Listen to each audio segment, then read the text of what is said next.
La parte de Eladio era la más difícil, en eso esa era súper complicada y es mucho más técnica y todo, y a mí pues me toca la parte fácil, que es convenceros de cómo se utilizan y explicaros un poco, que es lo difícil, explicaros cómo se utilizan los antibióticos, por qué se utilizan los antibióticos y que entendáis un poco la forma correcta de trabajar, ¿vale?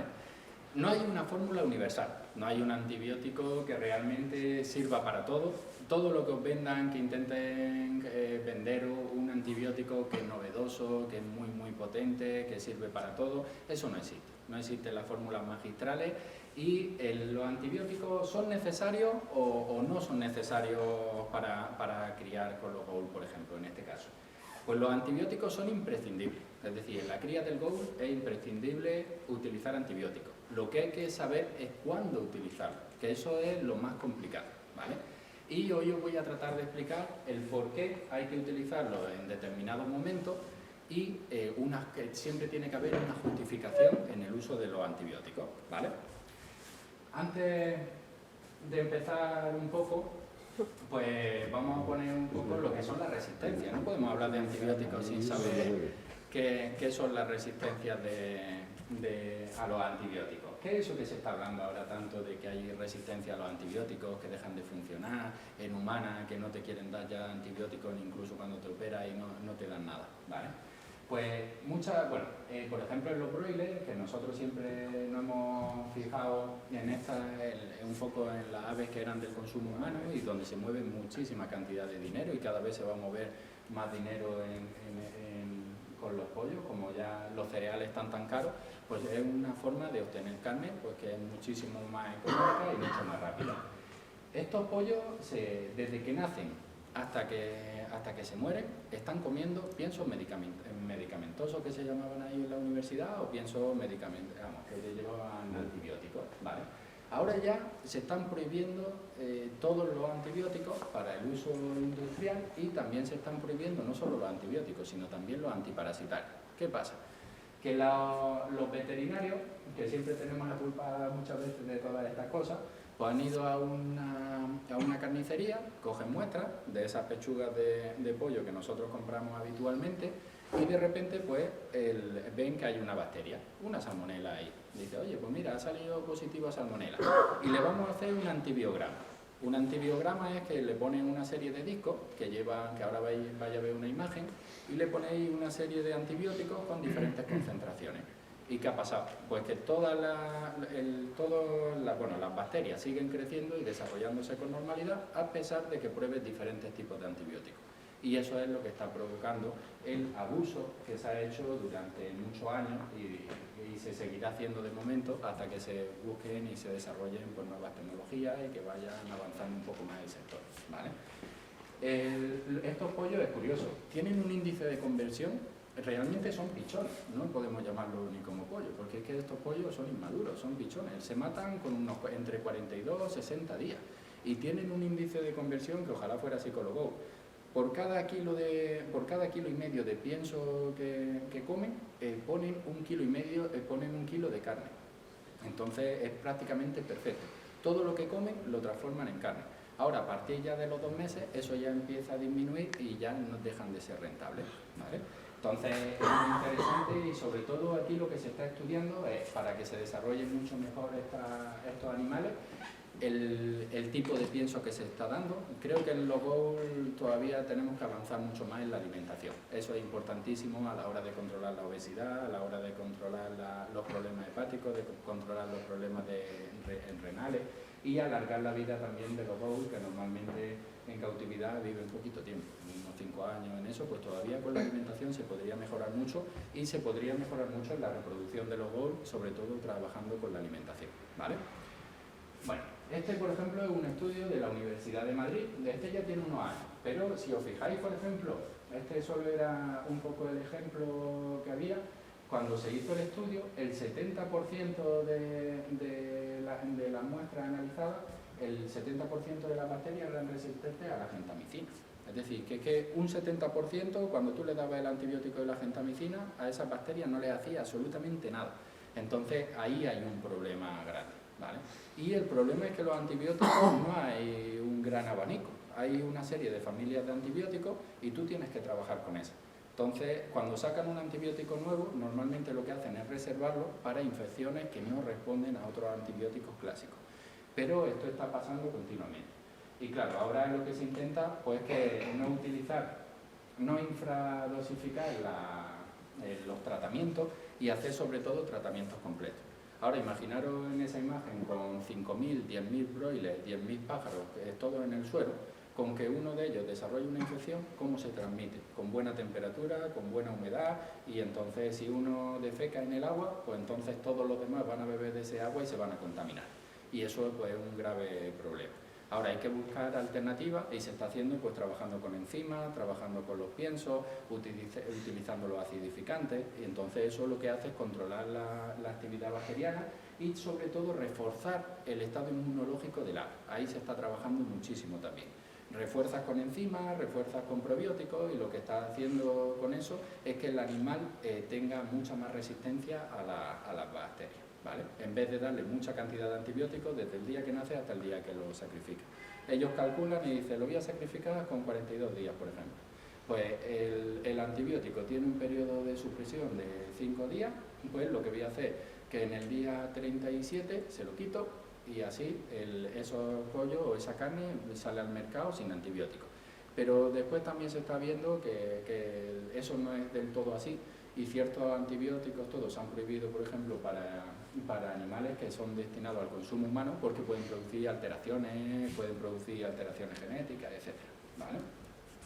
Bueno, normalmente lo que hace el criador es empezar directamente con el antibiótico. ¿Quién no ha utilizado? Yo estoy seguro de que de aquí ninguno utilizará así como preventivo lo de los antibióticos y eso. Ninguno, ¿no? Seguro, digo, aquí en el club no, aquí no hay nadie que utilice antibióticos así de manera preventiva, porque tengo una pareja muy buena de diamantes de Go y de repente pues voy a darle, bueno, antes de la cría, pues porque quiero sacarle unos cuantos pichones, pues voy a ponerle un tratamiento con el heno. Pero antes de llegar a este punto, tenemos que ver un poco todo lo que hay detrás, es decir, qué hay en esa trastienda detrás de los antibióticos y qué es lo que matan, qué es lo que no matan, etc. Esto es un poco, no está muy estudiado lo que es la flora digestiva en concreto del diamante de Go. Yo he intentado buscar todo lo que he podido de la flora digestiva del diamante de Go, pero esto es un poco extrapolado sobre todo del canal, ¿vale? Que ahí sí que está un poquito más estudiado. ¿Qué hablamos cuando te dice el veterinario? Pues tiene levadura, tiene bacilos y tiene, por ejemplo, coco o monococcus, que eran las bacterias. Pues eso, por ejemplo, es una forma de clasificar en los veterinarios pues, el tipo de bacteria. Si es una sola bacteria, por ejemplo, es un monococo. Streptococcus suele formar cadena, enterococos también suele formar cadena y los diplococcus pues, son dos bacterias unidas, ¿vale? Hay millones de bacterias. Cuando tú analizas las heces, ves moviéndose millones de bacterias que están en la flora intestinal normal de un diamante de Go. Las levaduras. Esto también es importantísimo porque ayuda muchas veces a la digestión. Las megabacterias, por ejemplo, no está tan claro que realmente sean patógenas, aunque todo el mundo las ha tratado siempre y está muy obsesionado y ha habido en los últimos años muchos problemas con las megabacterias. No está demostrado porque muchas veces ese tipo al principio se creía que era una bacteria y después se ha descubierto que es un hongo y suelen tenerlo los individuos sanos. Si hay algo que tengan los individuos sanos y que no le provoca ningún problema, es que o no es muy patógeno, como puede pasar con E. coli, o que realmente es necesario para que ese sistema inmune y para que esa digestión se haga con normalidad, ¿vale? Entonces, por ver una levadura, pues bueno, levadura va a haber siempre, y por ver una megabacteria en un froti o en una extensión que hagas de la heces y la observes en el microscopio, no significa nada. Lo de los bacilos. Esto cuando los ves ya tienes que mosquearte un poquito. Hay algunos que son beneficiosos, pero hay muchos de ellos que, por ejemplo, la E. coli, salmonella, y por ejemplo, Escherichia coli o salmonella legionarium, esos son bacilos. Entonces, cuando los ves ya ahí en un frote ya empieza a mosquearte cuando hay más cantidad de estos son gran positivos y estos son gran negativos. Cuando ves de los negativos ya empieza a preocupar, ¿vale? Y después, pues los más frecuentes, por ejemplo, Enterococcus faecali, Enterococcus faecium, estos se encuentran en la heces de forma bastante a menudo, y estos sí que pueden dar problemas en mayor o menor grado. Y el Streptococcus también pueden dar. Y, por ejemplo, producen inflamaciones. Siempre que estáis con la cría, que es lo que más preocupa sobre todo a los criadores del GO, muchas veces Streptococcus produce inflamación del oviducto, donde se forma el huevo en eso y produce inflamación. Y entonces una pequeña infección que en la hembra parece aparentemente sana, le provoca una inflamación en ese oviducto y puede hacer que tenga disminución de la puesta o caída de la puesta, alteración de los huevos y que salgan con forma anómala, que salgan más pequeños, que salgan con las cáscaras irregulares. Entonces eso, por ejemplo, sí que es algo interesante y que hay que analizar, y que eso es lo que vemos sobre todo cuando vemos la heces en el microscopio, ¿vale? Esto es lo que veo yo. Esta es una de las heces que analizo y esto es totalmente normal. Aquí no he puesto el vídeo, pero todas estas bacterias aquí, estos puntitos negros, todo está moviéndose, y esta, por ejemplo, es comida bien digerida. Aquí estas heces no tenían ningún tipo de problema y se ven totalmente limpias, ¿vale? Eso es lo que se suele ver. Esto me llamó muchísimo la atención. Estamos utilizando antibióticos, pero yo pensaba que todo, es decir, porque al venir de la zona en veterinaria, que muchas veces hemos cultivado nosotros bacterias, Salmonella, E. coli, las cultivábamos allí en la universidad, se utiliza igual una incubadora, le pones su temperatura y le pones de comer. Pues hay algunos que tienen agar chocolate, hay agar sangre, hay agar saburó, y entonces diferentes medios donde crecen esas bacterias, ¿vale? Esto es importantísimo. Creo que esta es la base de por qué hay que utilizar y cómo hay que utilizar los antibióticos. Salmonella tarda en reproducirse o en dividirse por la mitad 20 minutos, y E. coli 20 minutos, Campylobacter 20 minutos. Entonces, si tú le haces un tratamiento a un pájaro hace una semana, no tiene ningún problema en ponerse malo a los 7 días. Es que no, las bacterias van a crecer cuando a ellas les apetece. Y entonces normalmente tiene que haber algo asociado. O hay varias bacterias que se han unido y entonces es cuando se desarrolla el problema. Y el efecto en el organismo. Mucha gente me llama y me dice, Dani, que ayer estaban los pájaros normales, yo los veo una vez al día. Ayer por la tarde los vi y estaban perfectos. Y hoy cuando llego me encuentro uno muerto. Pero es que una infección bacteriana, para que empiece a dar síntomas, entre 8 y 24 horas según la temperatura y según el estado inmunitario del animal. Entonces, en 24 horas se te puede morir un pájaro con total normalidad y la ha cogido la infección hace un día, hace 20 horas o hace 14 horas que cogió esa infección. Entonces, si no hay bacterias, no podemos tratarla, ¿vale? En eso. Bueno, esto que también, siempre cuando analizamos un poco, ¿qué es eso de gran positivo, gran negativo? Esto es muy sencillo, simplemente los gran positivos, los Streptococcus, por ejemplo, se tiñen siempre cuando los teñimos, es una forma de diferenciarlos también en veterinaria o en humanas, y lo que hacen es que le echan un colorante y como tienen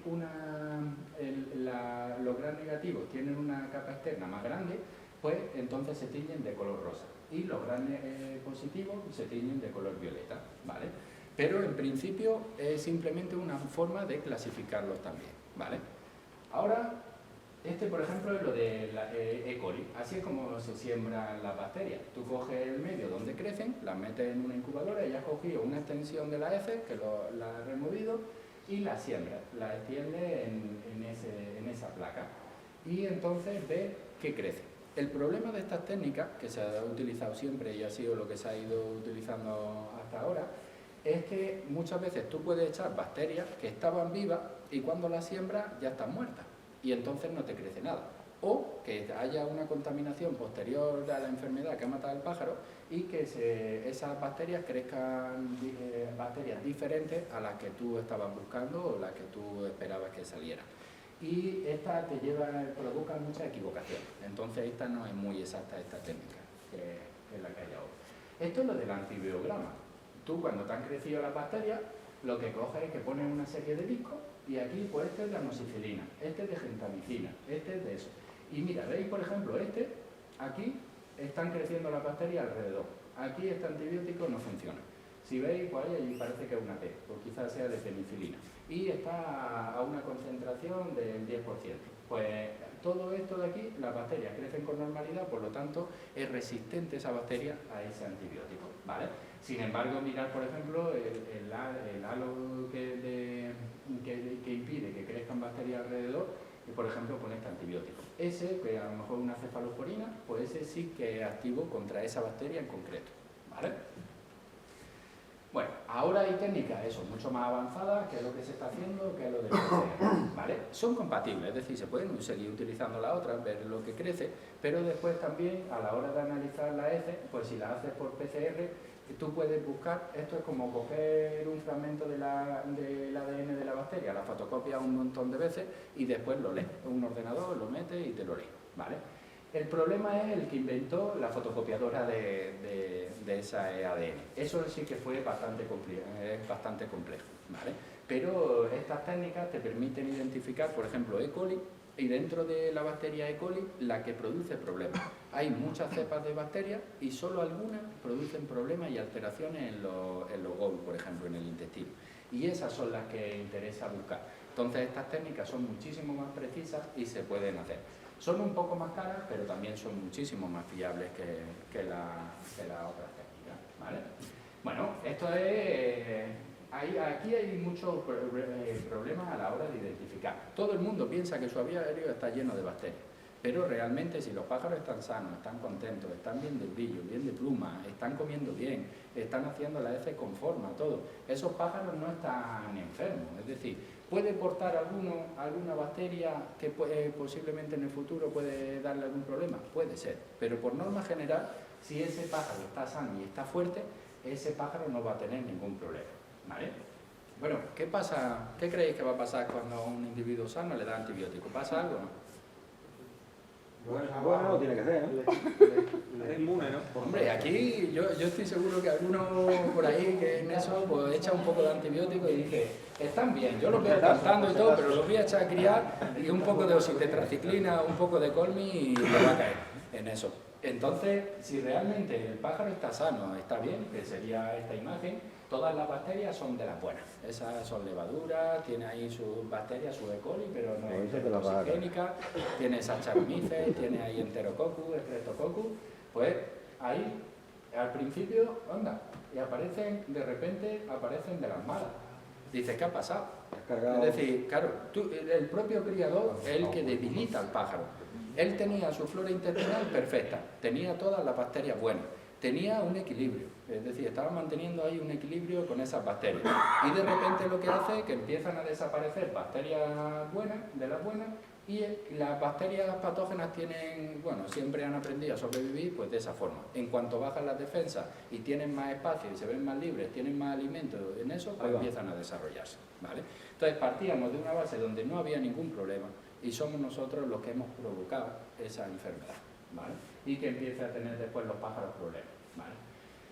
Cuando a un portador le da antibiótico, tienes que estar primero seguro de que realmente haya ahí un problema. Es decir, ahí hay pájaros que están haciendo la heces blanda, tienen ahí un problema que se quedan embolados, sabes que porta algo y que ese pájaro tiene un problema. Y si lo haces bien, sí que deberías de llegar a que estuviera totalmente sano, pero tendrías que alargar bastante también siempre los tratamientos. Con un tratamiento de 3 días para asegurarte de que no quedan portadores es imposible. Entonces realmente tendrías que hacer tratamientos de entre 10 y 15 días y además saber exactamente si ese antibiótico funciona contra esa bacteria.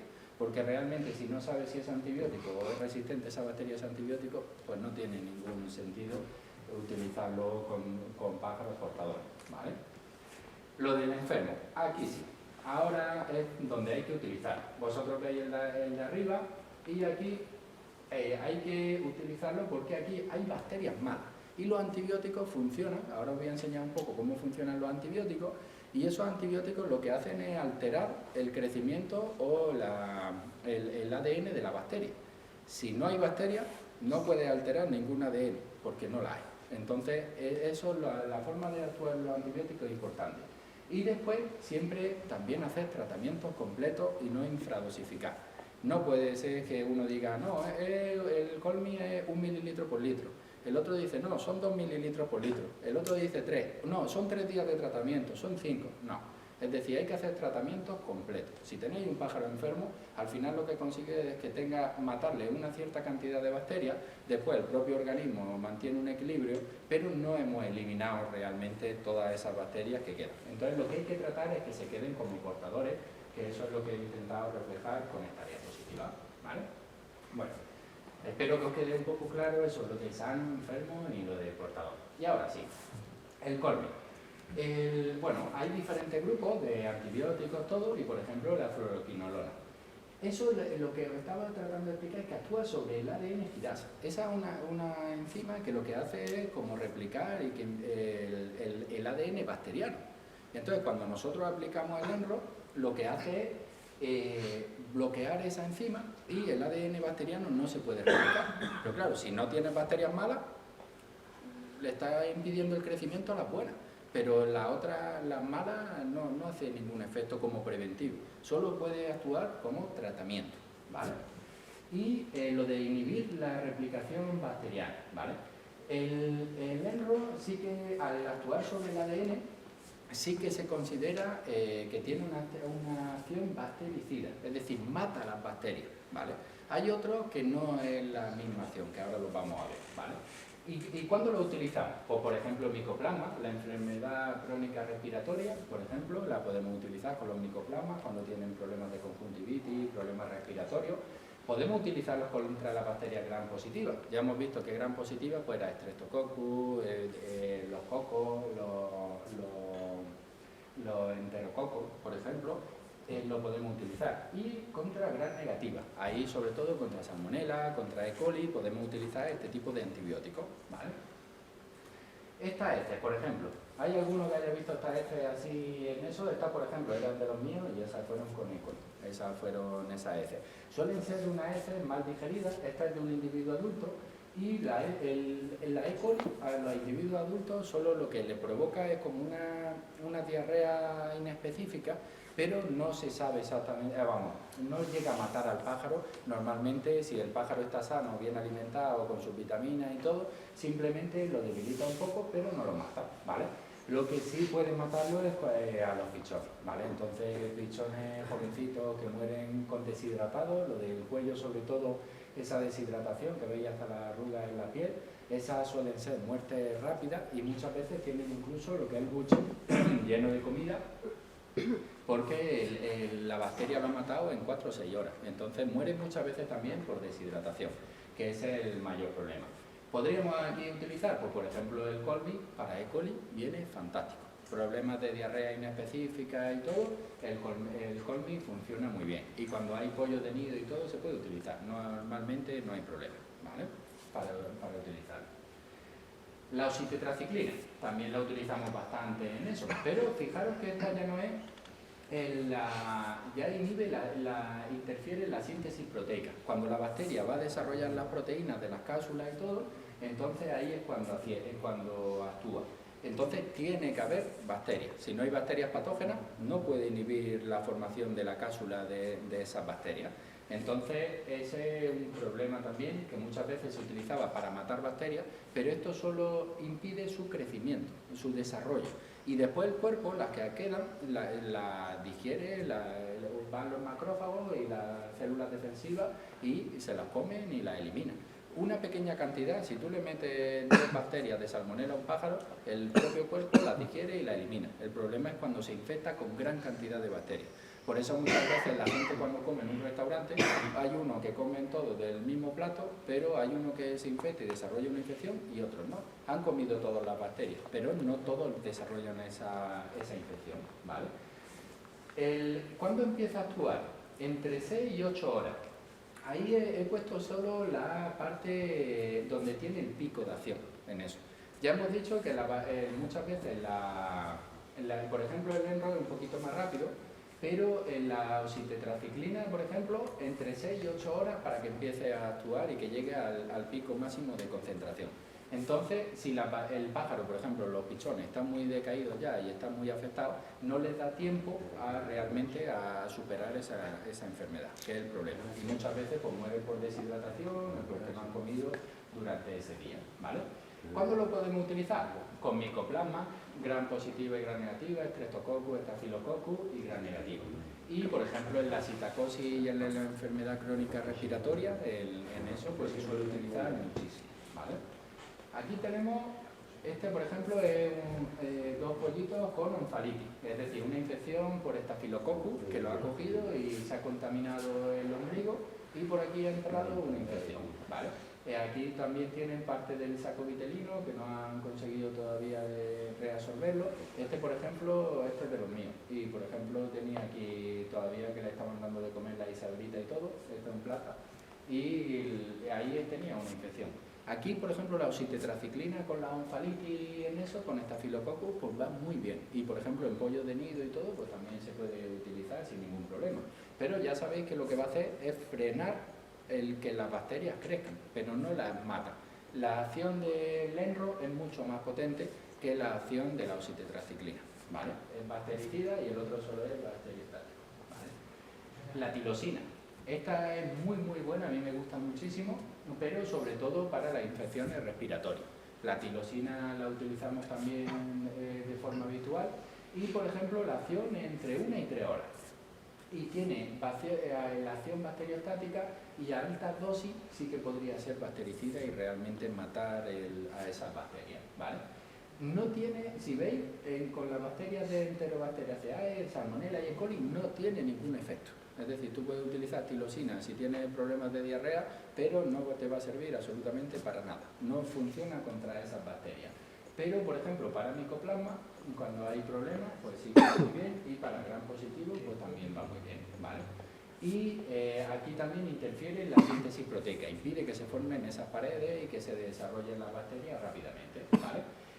Lo de matar a las bacterias no debería de decirlo así, porque realmente lo que hacen solo es inhibir su crecimiento, que si pasan de 10 millones, que pasen a desarrollarse o a dividirse solo 5 millones y después en 24 horas solo pasan a dividirse 2.500 millones y así lo va reduciendo. Pero no es que las mate todas de golpe y que elimine todas esas bacterias, ¿vale?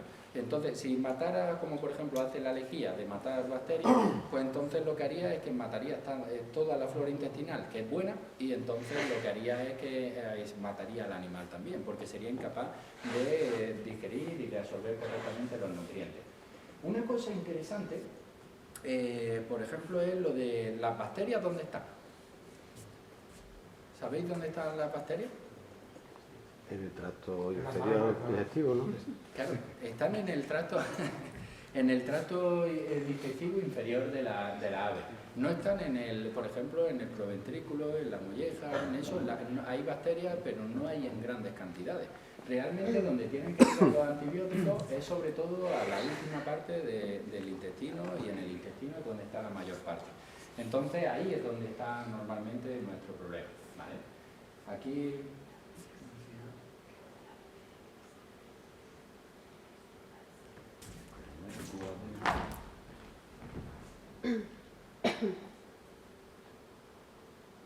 ¿Vale? Esa hembra, ¿qué problemas puede tener? Problema respiratorio, ahí se ve la hembra. Ahí se ve un problema respiratorio, sobre todo de la parte superior bueno, pues hay una inflamación ahí seguramente de la parte superior. Y puede ser, por ejemplo, por ácaro respiratorio. ¿Qué pensáis? Normalmente los ácaros respiratorios, cuando tú te pegas por la noche a la jaula, escuchas con la respiración como el ronquido. Escuchas en eso, te pegas, están en reposo el pájaro y hace ahí como un ronquido leve en eso que dice... Y cuando también muchas veces los mueves, los vas a coger, de repente la hembra se queda muy decaída ahí en el suelo, empiezan a jadear, esos pájaros le faltan. Amplía más el pico, ¿no? No es significativo, porque lo de abrir el pico lo hacen prácticamente igual y en varias enfermedades. Por ejemplo, micoplasma podría ser, pastorela podría ser. Hay muchas veces que descartamos E. coli o salmonella de las infecciones respiratorias, pero también hay una forma inhalatoria y pueden haber inhalado con las heces, el polvo, con las bacterias y que le provocan esos problemas. En este caso, pues, por ejemplo, ¿qué antibiótico utilizaríais? Tirosina. La tilosina, por ejemplo. La tilosina, por ejemplo, en estos casos de problemas respiratorios, pues la tilosina es el fármaco de elección. Entonces, yo si tuviera esta hembra y tiene acceso a la tilosina, pues lo utilizaría. ¿Podríais utilizar otro tipo? Por ejemplo, la oxitetraciclina, que también tenía su efecto contra micoplasma, sí, esos antibióticos. Pero si tiene uno más específico, es mejor utilizarlo que en otro tipo. Una cosa, Sí. en el caso de esta hembra, por ejemplo, tú imagínate, tienes el diario, tienes esa hembra y detectas ese problema. ¿Qué haces con ella? Ahí hay un problema con lo del micoplasma. Es muy difícil eliminarlo. Resiste muy poquito tiempo en el tiempo, es decir, en el ambiente, resiste muy poco tiempo. Están ahí entre los virus y las bacterias, los micoplasmas. ¿No? Sí, pero lo que me refiero es que cómo actúa.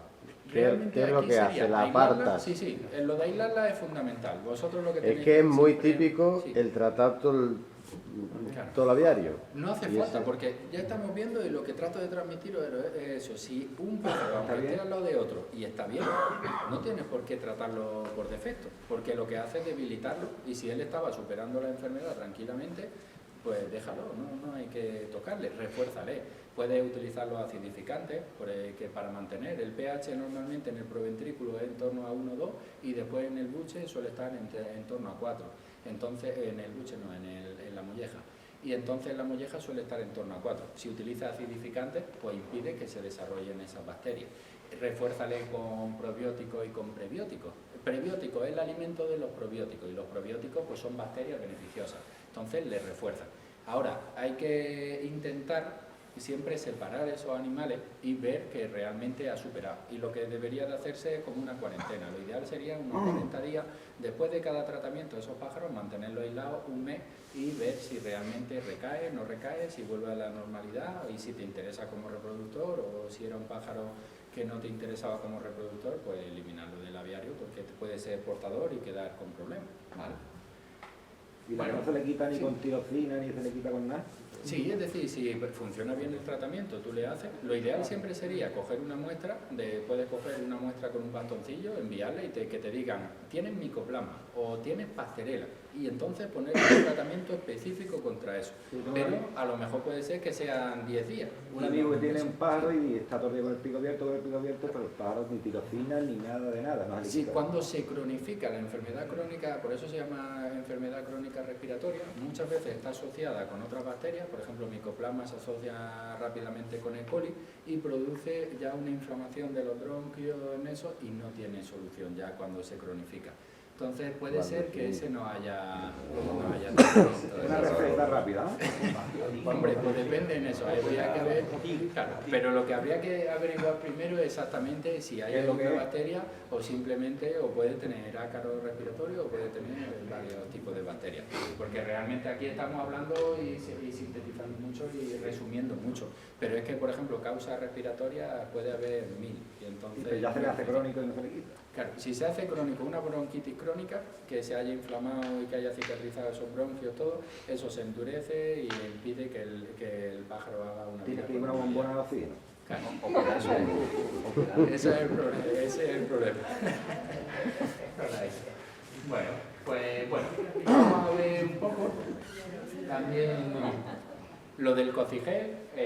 Yo lo he recomendado, sobre todo, por ejemplo, cuando hice lo del calendario para que desparasitarais, para que hicierais los tratamientos. Si veis, no hay ningún antibiótico que aparezca por defecto.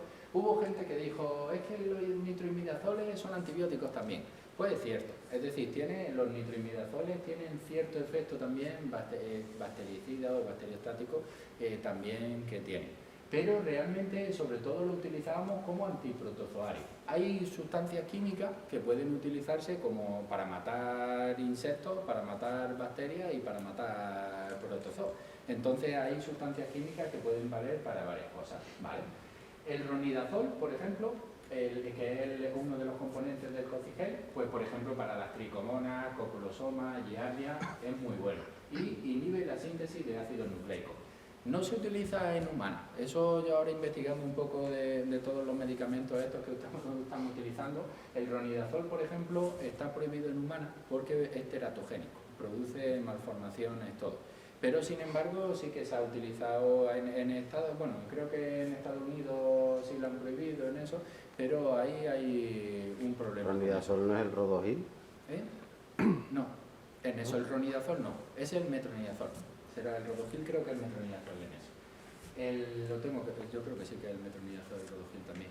Con la ESA. Pues hay que tener cuidado porque hay algunos de estos que inhiben la síntesis de los ácidos nucleicos, afectan al ADN y no está muy claro que realmente si afecta a las bacterias, pues que no afecte también a las células que hay al lado. Entonces siempre con esto hay que tener un poquito más de cuidado. El amprolio, que es cocidiostático, si veis no los mata, simplemente los estabiliza. La diferencia eso es que hay algunos que simplemente los mantiene, que no se dividan, y hay otros que sí que los matan. Entonces, dependiendo de lo que queramos hacer, pues entonces podemos utilizar uno u otro, ¿vale? Este es un inhibidor competitivo de la tiamina y impide la formación de la pared de los quistes, el cortical, por ejemplo. Vale, esta hembrita, por ejemplo.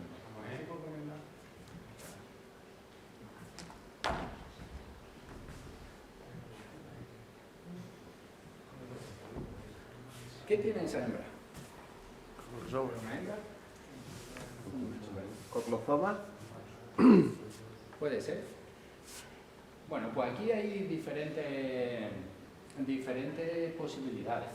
Eso es una encefalitis. Esa es la definición de la enfermedad, que es una inflamación a nivel del sistema nervioso que le produce esos trastornos. Estos animales normalmente mueren por deshidratación y mueren por inanición, por falta de comida y por falta de agua, porque no pueden meter la cabeza en el comedero.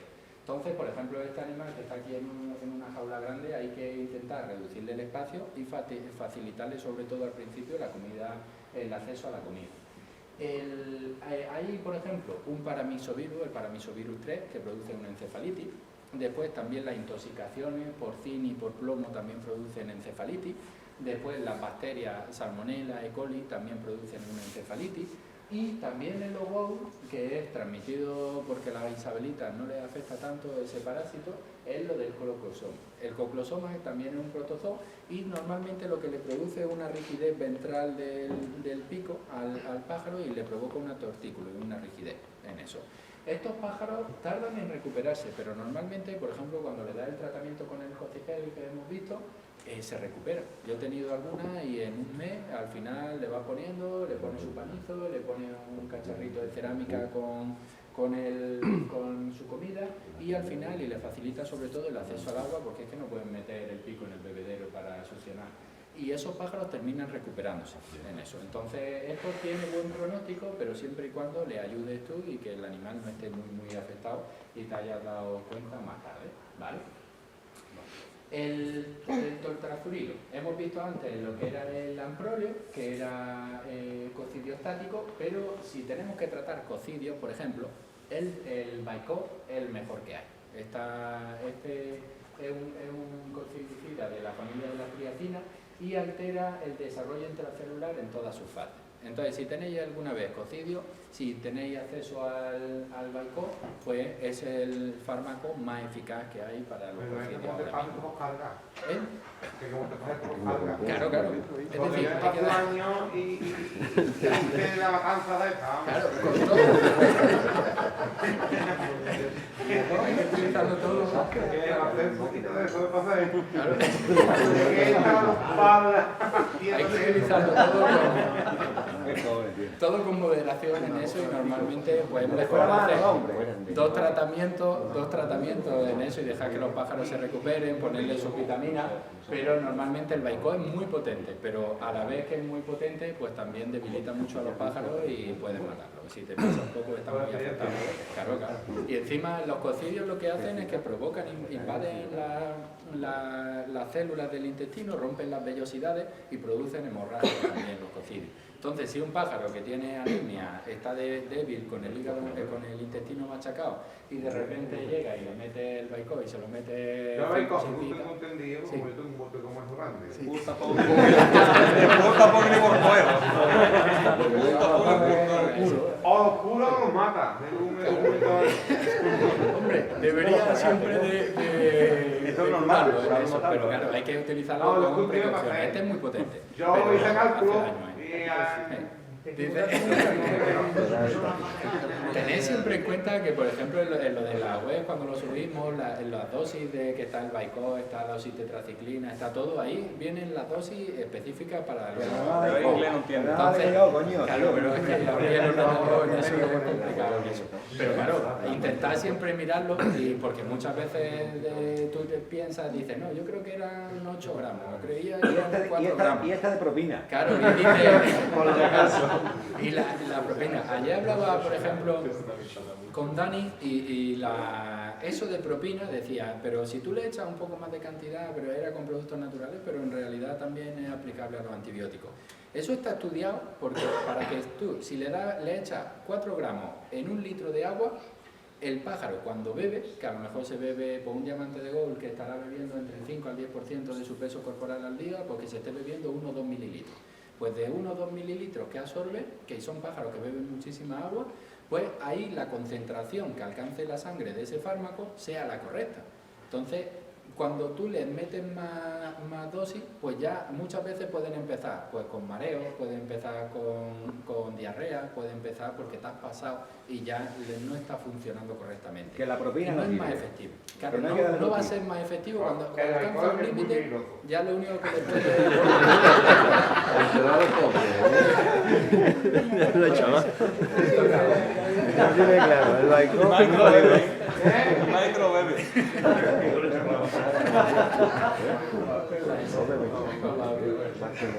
Ahí está. Mira, si veis, por ejemplo, a ver, El flagel sí que no se lo gana. El flagel. si veis, este pájaro pues tiene muy buen aspecto. Pero que le Si pasa lo veis, No, pero el Baicó sí. este pájaro está perfecto. Vos. Madre mía, qué pinta tiene. Llego a casa y me encuentro eso así, y veo este pájaro ahí con esas plumas así, y ¿El además tuyo? veo las paredes así con la diarrea esa con las paredes. No, este no era mío, Menos mal. Con la- Pues esto, por ejemplo, eso es típico de los cocidos.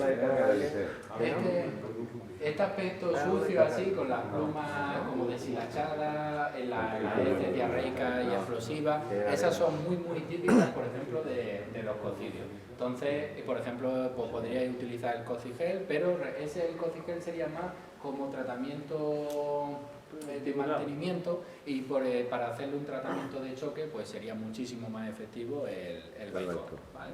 Entonces, si lo tenéis que utilizar, ¿vale?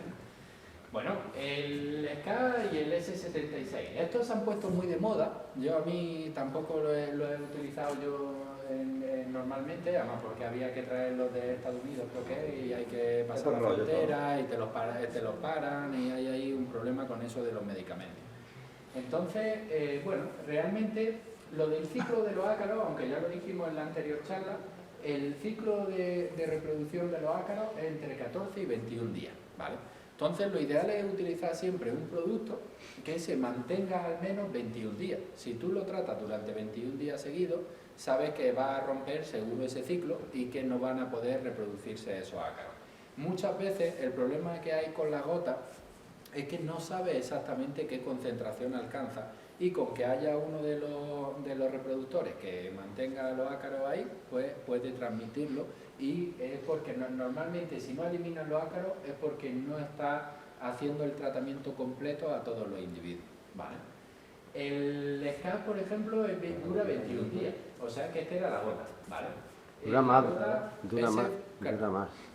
te dice, es decir, el prospecto en la página oficial te dice 21 días, cada 21 días repetir, pero realmente, normalmente yo lo utilizo y en perros, toda la ivermectina, normalmente un mes te tiene de efectividad.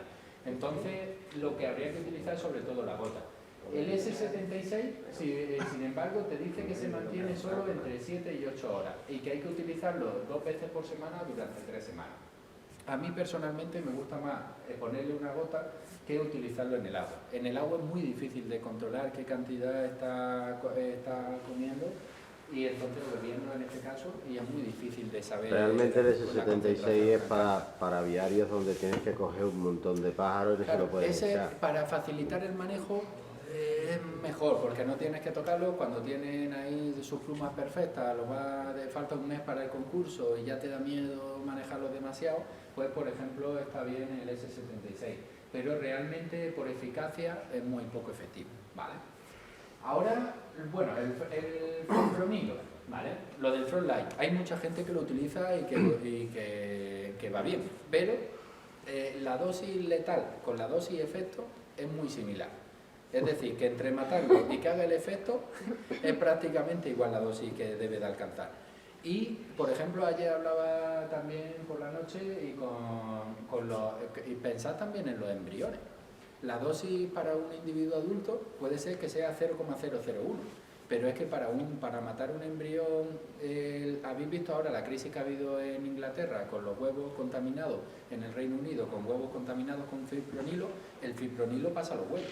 Entonces sí que puede ser un problema que después mate a los embriones en desarrollo y que esos huevos contaminados no se pueden utilizar. Entonces mucha precaución, porque normalmente no se recomienda, y yo por ejemplo en la clínica nunca se lo pondría ni a un conejo ni a un ave cuando la dosis letal está tan al límite.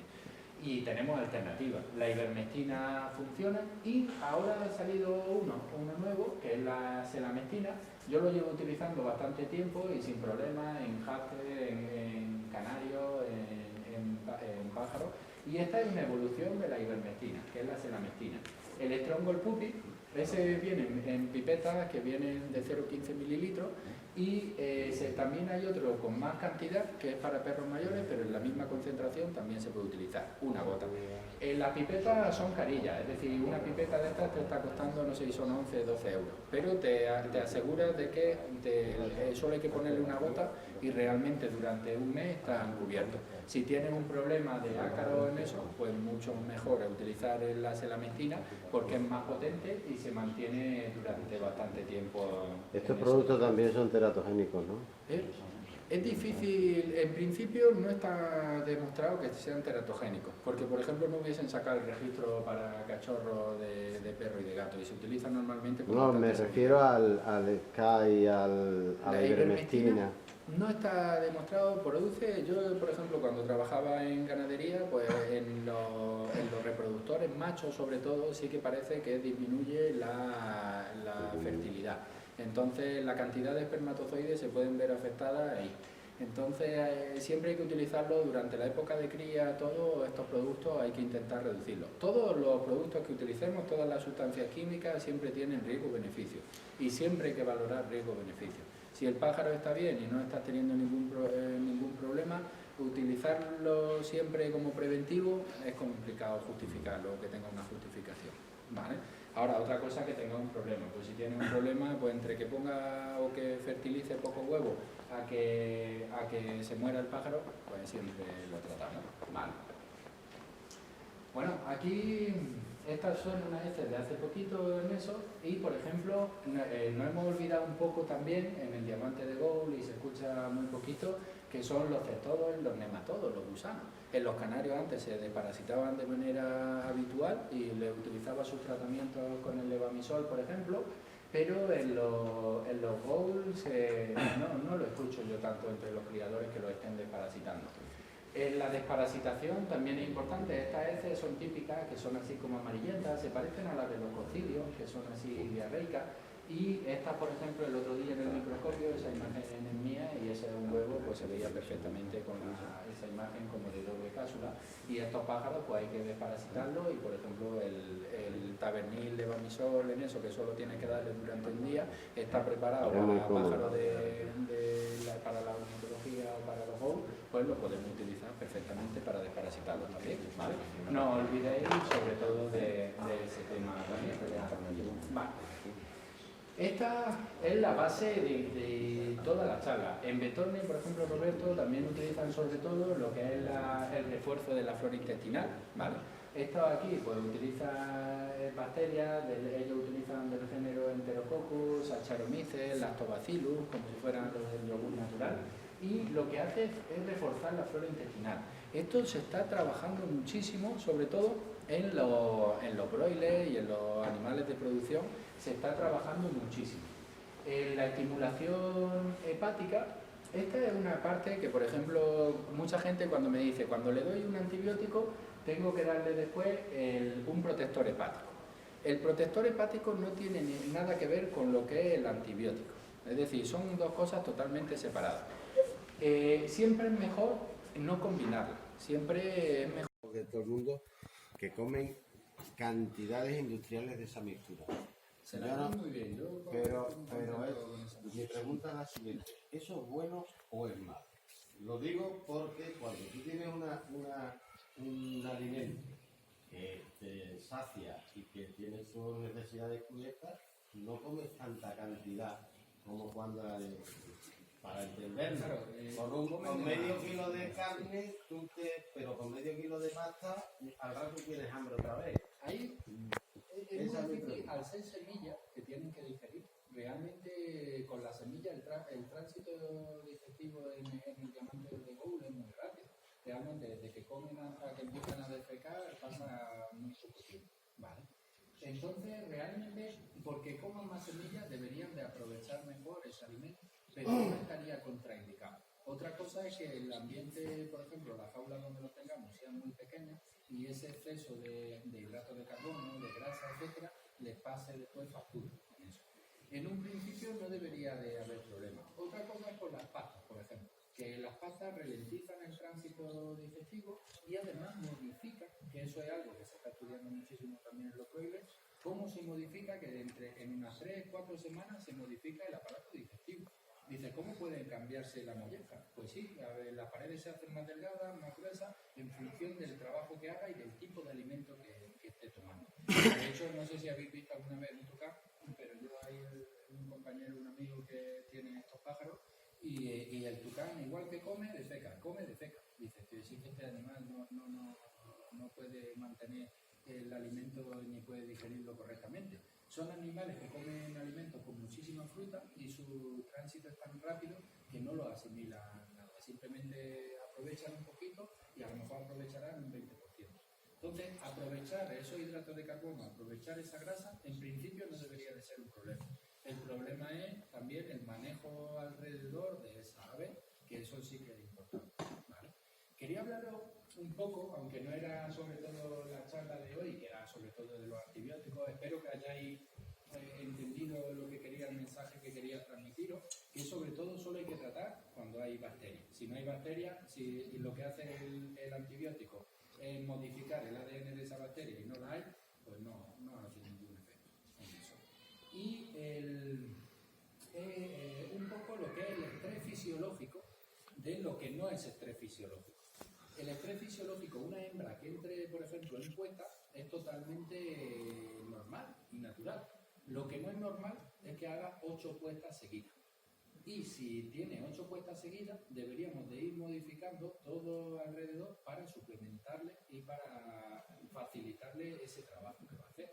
Entonces, claro, cuando intentas sacarle a un animal 8 puestas, a una hembra 8 puestas, porque es excepcional esa hembra, ahí ya es cuando vienen los problemas. Y esas hembras arrastran ese esfuerzo que llevan y no podemos compensarlo muchas veces simplemente con la alimentación. Entonces, el estrés, hay muchas veces que se dice durante el periodo de muda es un periodo de estrés y hay que suministrarle y hay que darle antibióticos. Pero realmente el problema es el manejo que nosotros hacemos de esa ave, cómo los colocamos, si están en jaulas individuales, si están en un voladero grande. La alimentación tenemos que variarla también y muchas veces damos un mismo tipo de mixtura durante todo el año, un mismo tipo de suplemento vitamínico durante todo el año y encima pues que cuando tienen falta de yodo, que le falta lo de las plumas de la cabeza y tienen la falta de yodo y no le estamos suplementando lo que realmente necesitan, simplemente lo que nosotros tenemos. Entonces eso tenemos que cambiar mucho del manejo de... Hablando de lo del yodo, he encontrado yodo puro en la misma casa del SK, venden yodo puro para vos. También para es que el yodo es dificilísimo encontrar. El líquido. El líquido. ¿Pudimos buscarlo de Morales? No, madre, tiene yodo, pero tenemos. Si tú quieres meter un suplemento de yodo, hay cosas que tienen yodo, pero claro, ya le tienes que meter esa cosa, ¿no? O sea, pero que yodo puro, si queréis meterle yodo puro, En principio la dosis que necesita o el nivel de yodo que necesita es muy bajito. Y realmente, por ejemplo, yo el más económico que aparece, pues por ejemplo el Mutaví, los de sí, ¿verdad? Son suplementos que llevan yodo. que llevan yodo. Con ese, por ejemplo, realmente no tiene ya, cubre las carencias que pueda tener y lo cubre. Después ya utilizarlo en eso, pues hay que tener mucho cuidado. Todo lo que es suplemente también de yodo puro, hay que dividirlo muy bien y hacer muy bien las concentraciones para que no nos dé problemas en eso. Pero en principio, con un suplemento tipo Néstor Bio, el Mutaví o el Néstor, todas las necesidades y las carencias que pueda tener ese pájaro van a estar bien. Y la importancia de planificar, tener un calendario propio, que no vale uno estándar, y ir ajustando un poco la alimentación, las pastas, dónde lo voy a colocar los pájaros, eso es importantísimo en el manejo del diamante de luz, porque son pájaros eso, que tienen una obesidad y que son pájaros dedicados también para criar. Y también el tema de la genética, también está demostrado que muchas veces, aunque ahí los criadores tienen diferentes experiencias, sí que se ha demostrado que, por ejemplo, el cara roja con cara negra cría mucho mejor o el porcentaje de nacimiento es mayor que, por ejemplo, con un cara roja o con un cara negra. Parece que también las interacciones genéticas están haciendo que muchas de los abortos embrionarios que tenemos con el diamante de Gould pueden ser también relacionados con las especies y no con las mutaciones que portan. Y que no solo esté relacionado con las bacterias, que siempre las sacamos, las bacterias todas son malas. No, todas son malas no. Hay algunas que son muy buenas y que le hacen que el animal esté sano, y hay otras que sí que pueden darle problemas cuando crecen demasiado, y hay otras que sí que son patógenas y entonces tienen una que empiezan a darle problemillas. ¿Vale? Bueno, ¿alguna duda, alguna cosita más que queráis preguntar, que tengáis curiosidad? Por ejemplo, un pájaro que yo he tenido el caso de le ve la barriga y la tiene la mano inflamada, ¿no? Pero hay otro caso de que tiene como un bulto. El bulto este normalmente... Que lo tiene duro, es como una bola. Sí, esa es la molleja. Eso es por el proventrículo. Claro, no, el proventrículo es blandito. Cuando el proventrículo es como si fuera un embudo justo antes de llegar a la molleja. Pero normalmente el que sobresale, que en eso, es la molleja. Sale y se vuelve a entrar. Claro, porque es la molleja y la molleja está en el intestino, y entonces lo que hace es que tú la puedes mover para el lado derecho, al lado izquierdo, subirla, bajarla, pero ahí te está indicando que hay una inflamación de esa molleja. Ahora, ¿cuál es la causa de la inflamación? Ahí hay que investigar. Pues claro, dependiendo de la sintomatología y dependiendo de cómo estén esos pájaros, pues puede ser que sea bacteriana y que tenga una infección bacteriana y que le esté provocando un aumento. Podrían ser megabacterias también y pueden provocarle también un aumento de esa irritación de la molleja. Hay que mirar también la alimentación que está recibiendo de ese animal, a ver si es la correcta, y ahí hay que investigar un poco más, porque las causas de la inflamación de esa molleja son múltiples. Entonces pueden ser numerosas bacterias en eso que pueden provocar esa inflamación. Yo me ha pasado, por ejemplo, el pollo que está con Isabelita, en mano, hay que sobre todo en azul. En azul, en eso. Los azules sabemos que es una mutación, y entonces todas las mutaciones, cuanto más vamos seleccionando, pues siempre tienen ahí que son un poco más delicados, dentro de que ya se ha avanzado muchísimo ya, y muchos de los azules pues ya son iguales de resistentes que los verdes. Pero puede ser que la isabelita, por ejemplo, el coglosoma, normalmente produce diarrea inespecífica. Pero esa isabelita podrían hacer algún tipo de tratamiento para el coglosoma, para los protozoos, cocigel, o utiliza el metronidazol, el ronidazol, en eso, pues podrías tener un problema con el protozoo de la isabelita, que es el coglosoma, que es lo que produce diarrea inespecífica en adultos, pero puede provocar una alteración mucho más fuerte, por ejemplo, en los pollos de nido. Y entonces podría ser ahí el problema. Habría que verlo también, y muchas veces pues, hay que investigar un poco, porque las causas de ese problema son... Entonces, la isabelita suelen portar el parásito, a ella no le afecta, pero sí que son capaces de transmitirla, y cuando escuchan a los Gould se lo transmiten. Yo, por ejemplo, pero se lo transmiten si lo han comido o bebido. Perdón, Claro. no. tienen que cortarlo. Es decir, Vamos a porque ver, es un- pero tú lo has dicho antes. ¿Dónde tiene el closoma la Isabelita? los individuos adultos pueden cortarlo en el aparato digestivo. Sí, Entonces, el aparato inferior digestivo. claro, si el aviario está limpio durante 2 años, es muy raro que de repente aparezca No, un... pero a lo que yo me refiero, que la Isabelita puede ser portadora, pero cuando se lo pasa al pollo es porque la propia Isabelita ha comido de lo que ha defecado.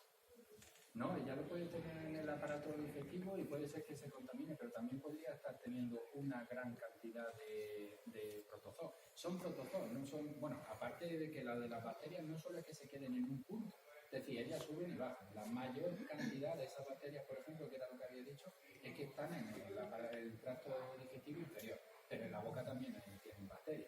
Y después lo de los protozoos, acordaros siempre de las tricomonas, por ejemplo. Y cuando producen los mofletones o en eso, que producen esas inflamaciones, pues es de la misma familia prácticamente, o un protozoo similar. Entonces, las tricomonas también las transmiten. Por ejemplo, los canarios pues las transmiten también de manera habitual y los ous pueden también desarrollarlo, algunos también pueden desarrollar las tricomonas. No afecta demasiado, pero sí que es verdad que hay algunos que las desarrollan. Es un parásito, entonces puede Yo cortar. la Isabelita, pero no la he cortado nunca. Yo lo que sí he procurado siempre tener alejados los bebederos y los comederos de donde defecan. Claro. Si la Isabelita se te caga en el bebedero, no te preocupes que al final acaban todos los pollos infectados. Eso es 100%. El mejor antibiótico que hay es el estropado. Es decir, si Sí. tú limpias todo, ordenas todo bien y lo tienes todo limpio y suplementas bien y haces una buena alimentación, pues no deberías de tener que utilizar de manera rutinaria los antibióticos porque todos los días lo estés necesitando. Si todos los días necesitas antibióticos es porque hay algo que estás haciendo. Es decir, eso no es normal. Y de hecho lo veis que hay criadores. Yo, por ejemplo, no utilizo nunca ningún tipo de antibiótico de manera. Y yo he criado siempre los ous sin problema. Otra cosa es que de repente en una nidada pues se te empieza a morir un bichón, al día siguiente lo ves que están que no piden comida y dices, oye, a lo mejor tengo algo ahí. Pues trato a esa pareja y le pongo su tratamiento específico. Que veo que hay uno que respira mal, pues lo aparto y le pongo tratamiento. Pero voy cuando van teniendo problemas. No me puede, es que no hay ninguna forma de adelantarse a esos problemas. Es verdad que son aves que son delicadas, así que un ghoul se te muere en 24 horas sin mucho esfuerzo. Ellos dejan de comer y como tienen un metabolismo tan acelerado, no beben, no comen, pues en 24 horas se les muere sin parar. Pero claro, hay que aprender a intentar mantenerlo lo mejor posible y con el manejo sobre todo cambiamos y reducimos muchísimo el uso de antibióticos y de antiparasitarios también en eso. Yo, por ejemplo, antes yo tenía siempre canario y yo utilizaba la vermicina. Y ahora la quitaron y trabajo con el levamisol. Sí. Un día al año, una hora, yo le quito los bebederos, pongo a las 2 horas pongo bebederos y beben una hora. Claro, el levamisol, claro. Este año no lo he hecho así. Sí. Este año por problema de tiempo no lo he tratado con levamisol. Sí, el levamisol vale para lo que son gusanos, es decir, para que nos entendamos en eso, pues sobre todo es para los gusanos. Pero, por ejemplo, con cacoclosoma no tiene ningún efecto. Entonces, claro, el levamisol vale para ciertos parásitos, pero, por ejemplo, ese parásito es más de la familia de las tricomonas, de samitas, en eso. Entonces, lo que provoca eso son diarreas normalmente, que no suelen ser diarreas fuertes ni nada, y normalmente los individuos lo superan. Pero es verdad que a los pollos pues, les puede afectar en el nido y que desarrollen un problema más grave que los adultos.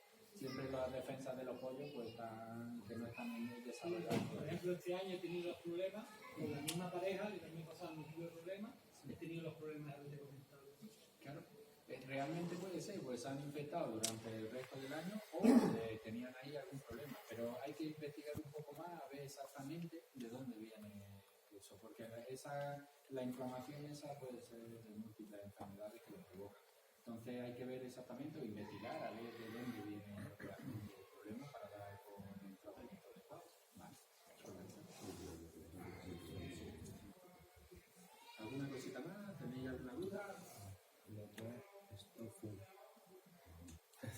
¿Lo damos por terminado? ¿Damos por finalizada la charla? Bueno, pues muchas gracias.